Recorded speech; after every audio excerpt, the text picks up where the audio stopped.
안녕하십니까. 오늘 이 자리를 빌어서 저희 연구 성과를 공유할 수 있어서 매우 영광입니다. 저희 연구팀은 첩약의 안전성과 효과성에 대한 다양한 연구를 현재 수행 중에 있는데요. 오늘은 그 중에서 그 첩약 이상 반응 표준 보고 양식의 개발 및 확산 전략이라는 내용으로 말씀드리겠습니다. 아시다시피 한약의 사용은 전 세계적으로 사용량이 계속 증가를 하고 있고요. 한약 시장의 규모는 2050년까지 약 5조 달러에 이를 것으로 전망이 되고 있습니다. 한약은 오랜 사용 경험에 의거해서 비교적 안전하다고 인식이 되어 오고 있지만 한약재의 안전성 근거 부족은 국민의 한약 이용을 저해하는 주된 요인으로 지적이 되고 있습니다. 보시다시피 2020년 한방의료이용 실태조사에 따르면 한약을 복용하지 않은 주된 이유로 한약의 안전성에 대한 우려가 상위권을 차지했었고요. 특히 한방의료 분야에서 개선해야 될 점으로 국민의 22% 정도가 한약재의 안전성 확보를 주된 요인으로 꼽았습니다. 네. 한의계에는 이런 한약에 대한 안전성의 우려를 불식시키고자 다양한 연구가 진행이 되어 왔습니다. 주로 한약의 간 손상을 주제로 해서 후양적 차트 리뷰 연구, 전향적 관찰 연구, 건강보험 청구 데이터 분석 연구 등 다양한 연구들을 발표를 해 왔는데요. 그 연구 결과를 종합해보면 한국에서 한약 유래 간 손상은 1% 미만으로 대부분 발생률이 낮은 것으로 확인이 되었고요. 특히나 한의사에 의해서 처방된 한약의 경우에는 일반 의약품보다 간 북성에 있어 훨씬 더 낮은 발생률을 보이는 것을 확인할 수가 있었습니다. 하지만 이런 연구들에 또 몇 가지 시사점이 존재를 하는데요. 저희가 기존에 한약의 안전성에 대한 연구들을 주로 간 손상에 포커스를 두고 연구를 진행해 왔다는 점입니다. 그동안에는 간 손상과 간 기능 이상에만 저희가 포커스를 두어서 실질적으로 한약의 이상 반응에 대한 약물 감시 시스템은 저희가 접근하지 못했다라는 한계가 있습니다. 그 한약이 경험적으로 안전하게 사용이 되어 왔다고는 하지만 실질적으로 그렇다고 해서 이상 반응이 발생하지 않는 것은 아닙니다. 이상 반응이라고 하는 것은 개체 특이적인 예측할 수 없는 이상 반응과 약물 특이적인 예측할 수 있는 이상 반응으로 나뉘는데요. 안타깝지만 한약의 경우에는 이런 예측할 수 없는 이상 반응뿐만 아니라 예측할 수 있는 이상 반응에 대한 데이터조차 존재하고 있지 않은 게 현실입니다. 국내의 약물 감시는 의약품안전관리원 산하의 지역의약품안전센터 위주로 약물 감시가 진행이 되어 있는데요. 한의계에서는 동국대학교 일산한방병원에서 한약 생약제제 지역의약품안전센터를 지정을 받아서 모니터링을 진행하고 있습니다. 다만 동국대에서 진행하고 있는 한약 안전성 모니터링의 경우에도 품목 허가된 한약 생약제제에 국한이 되고 있어서 실제로 한방의료기관에서 주로 사용하고 있는 첩약이라든가 품목 허가되지 않은 한약제제나 약침 같은 경우에는 저희가 이 모니터링 대상이 되고 있지 않습니다. 저희는 이 중에서 그 한의계에서 가장 많이 활용하고 있는 첩약에 집중을 했는데요. 첩약의 이상 반응을 체계적으로 수집하고 분석하고 그다음에 이상 반응 인과관계를 평가할 수 있는 시스템을 만들기 위해서 저희 연구팀은 첩약 이상 반응 표준 보고 양식 개발을 먼저 시작을 하였습니다. 네. 그 개발 과정입니다. 저희 연구는 크게 두 가지 단계로 연구를 진행을 했습니다. 먼저 오버뷰 오브 SR, 그 체계적 문항 고찰 리뷰를 통해서 한약으로 인해서 주로 발생하는 이상 반응 증상과 그 다음에 주로 이상 반응이 나타나는 한약의 종류가 어떤 것인지를 전반적으로 파악을 하고자 했고요. 그 다음으로는 표준 이상 반응 보고 양식을 최종적으로 확정을 하기 위해서 다학제 전문가 델파이를 실시를 하였습니다. 네, 저희 연구는 한약으로 인해 발생하는 이상 반응을 좀 포괄적으로 파악을 하고자 연구 디자인을 다음과 같이 설정을 했는데요. 연구 디자인에 상관없이 두 가지 이상의 그 복합 한약물에 대한 이상 반응이 포함되어 있는 체계적 문항 고찰문을 모두 포함하는 것으로 하였고요. 다만 연구 대상은 경구 복용에 한정해서 그 연구를 데이터 수집을 진행하였습니다. 수집된 이상 반응은 메드라의 시스템 오레간 클래스에 따라서 분류를 진행을 했고, 중복된 이상 반응의 경우에는 저희가 통합해서 분석해서 진행을 했고요. 그 다음에 질적 평가는 프린스마 2020과 암스타트 체크리스트를 활용해서 진행을 했습니다. 저 연구 결과입니다. 잘 보이실지 모르겠는데요. 총 7개의 데이터베이스에서 만여 건의 문헌을 추출을 했었고, 저희의 선정제외 기준에 부합하는 총 13건의 문헌을 도출을 하였습니다. 저희가 암스타트 체크리스트를 활용을 해서 전반적인 질평가를 실시했을 때는 그 전반적인 질이 크리티컬리 로우로 낮게 나왔습니다. 아무래도 안전성에 대한 그 시스테마틱 리뷰이기도 하고, 그 오버뷰 오브 SR이 주로 그러니까 방법론이 어느 정도 체계화되기 이전에 2000년대 초반에 연구들이 다수 포함이 되어서 그런 게 아닌가 싶었고요. 포함되어 있는 그 SR의 원시 문헌의 경우에는 아무래도 안전성에 대한 연구다 보니까 케이스 시리즈, 케이스 리포트 논문이 가장 많은 수를 차지했고, 그 다음에 크로스 섹셔널 스터디와 RCT 연구가 그 다음을 차지했습니다. 저희 연구팀은 그 SR이 포함되어 있는 원시 문헌의 중복성에 대해서 모두 조사를 했었는데요. 그 포함되어 있는 원시 문헌의 중복은 그렇게 많이 되어 있지 않은 것을 확인할 수가 있었습니다. 네, 저희 연구에서 연구 결과를 말씀을 드리면 총 13건에 포함되어 있는 문헌 중에서 8건의 논문이 간담독의 이상, 그러니까 간독성과 간기능 이상을 주로 중점을 두어서 분석을 진행을 했었고요.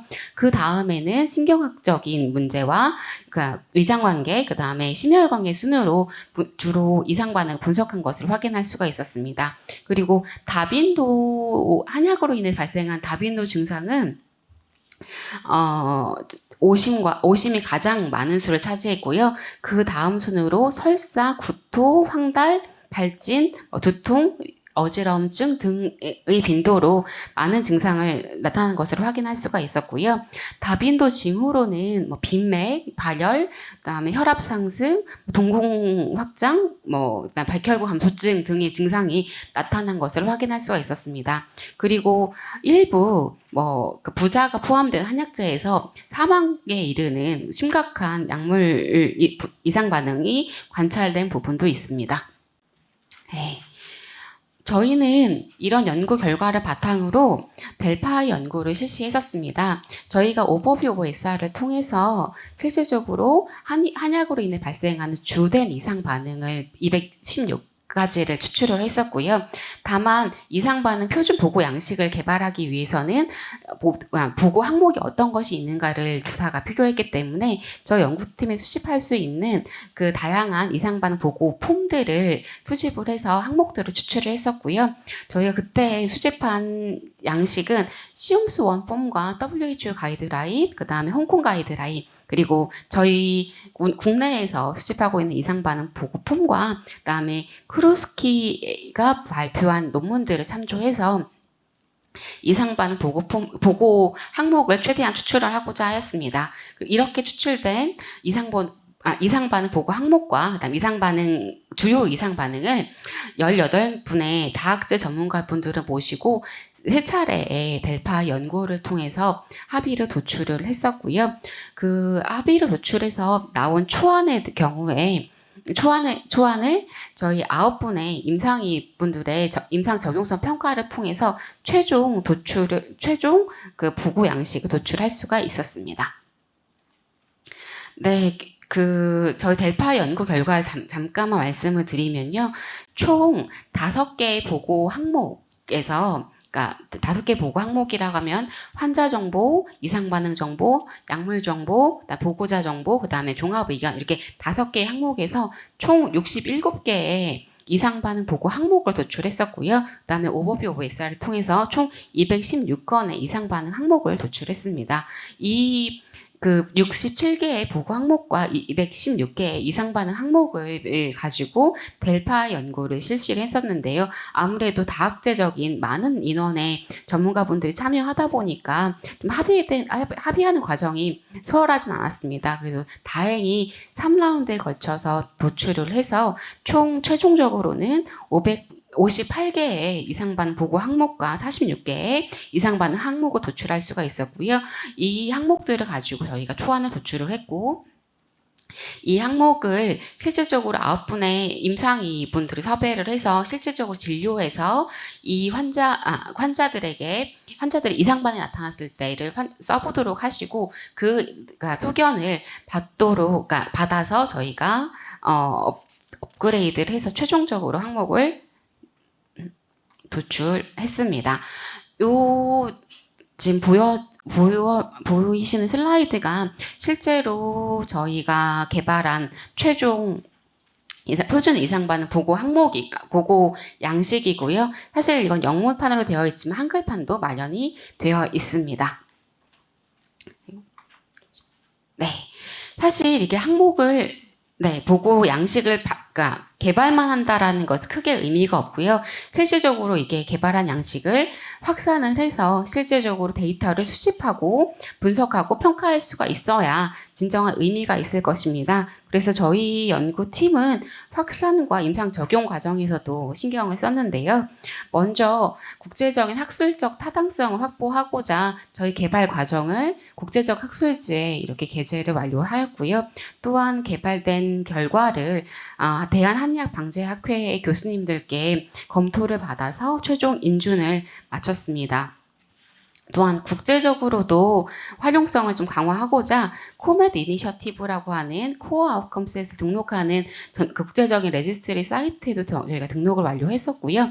이 오른쪽에 보시는 내용은 사실 파푸아뉴기니라고 남태평양에 개발도상국 이 있는데 그 올해에 그 전통 약물의 개정 회의를 WHO 콜라보레이션 센터의 지원으로 이 나라에서 진행을 했었는데요. 여기 전통 약물의 안전성에 대한 규정을 개정하기 위한 도움을 요청하셔서 저희 연구팀에서 지원을 한 바가 있습니다. 이 사진에서는 파푸아뉴기니 농림부 장관님과 복지부 장관님이 같이 계세요. 네, 그렇게 도움을 드렸습니다.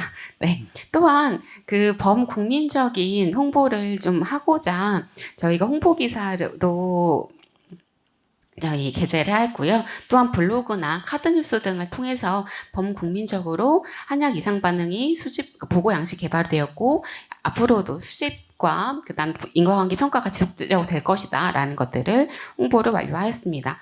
사실 이렇게 개발이 된다고 했었을 때는 이 임상 연구에 활용이 되거나 실질적으로 임상 현장에 활용이 되어야 되는 게 최종 목표가 되는데요.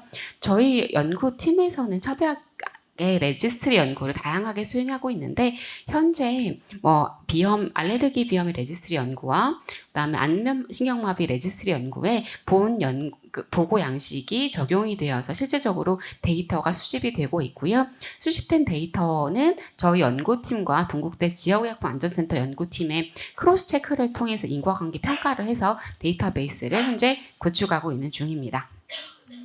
네, 또 저희 보고 양식을 좀 국제적으로 IS 표준을 좀 진행을 해보고자 저희 연구원의 국제표준 기획팀의 도움을 받아서 진행을 하려고 하고 있고요. 네. 그리고 마지막으로 사실 임상 현장에서 이 보고 양식을 활용을 해서 데이터가 잘 구축이 되려면 온라인 플랫폼화가 되어야 되는 게 가장 사용하기가 쉬운 형태일 거라고 생각을 합니다. 아직까지는 저희 연구팀의 예산적인 한계나 역량에 대한 한계 때문에 이렇게 온라인 플랫폼화를 하고 있지는 못하는데요. 그래서 저희가 다른 연구자분들께 부탁을 드려서 플랫폼화 하려고 준비 중에 있고요. 이 플랫폼이 완성이 되면 여러 한의계의 다양한 유관 단체에 요청을 드려서 그 협조와 도움을 요청을 드릴 계획입니다. 그래서 앞으로 네, 결론입니다. 사실 이게 저희가 표준 보고 양식을 개발하고 일부 확산과 적용을 하긴 했지만 이제 한의계에 첩약에 있는 약물 감시 시스템은 이제 시작이라고 생각을 합니다. 앞으로도 이 양식을 통해서 첩약의 이상 반응이 잘 수집되고 데이터가 구축이 되고 이상 반응 인과하게 평가되고 이게 이러한 정보가 국민에게 잘 정보가 전달되기 위해서는 실질적으로 한의계에 많은 관심과 도움이 필요하고요. 앞으로도 많은 관심과 협조 부탁드리다는 인사를 드리면서 오늘 발표는 마치겠습니다. 네, 감사합니다.